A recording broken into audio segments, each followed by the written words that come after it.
Libreng Sakay program. So far, more than 232,000 commuters have been served by 22 Jeepney Operators and Drivers Association or JODA. Commuters are just grateful. This is more than a drop in the bucket. Stephanie, a graduating student, even had to borrow money today for her expenses. So actually, parang mas naging convenient din siya sa amin, hindi kayo na-expect. Ano na, especially peligro. So basically, ayan, kahit paano yung pandagdag sa pangkain, then sa panggastos. Ayun. Save fare from the free rides program will go to other daily expenses. And now, commuters wish this is not just a one-off relief.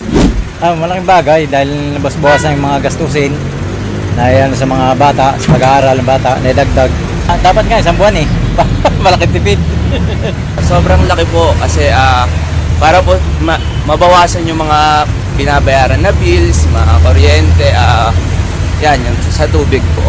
As a commuter po, ang minsan po ang ginagawa ko ay dinadagdagan ko na lang po at hindi na po ako humingi ng sukle, ganyan. Binibigay ko na lang po din sa kanila para tulong na lang din po.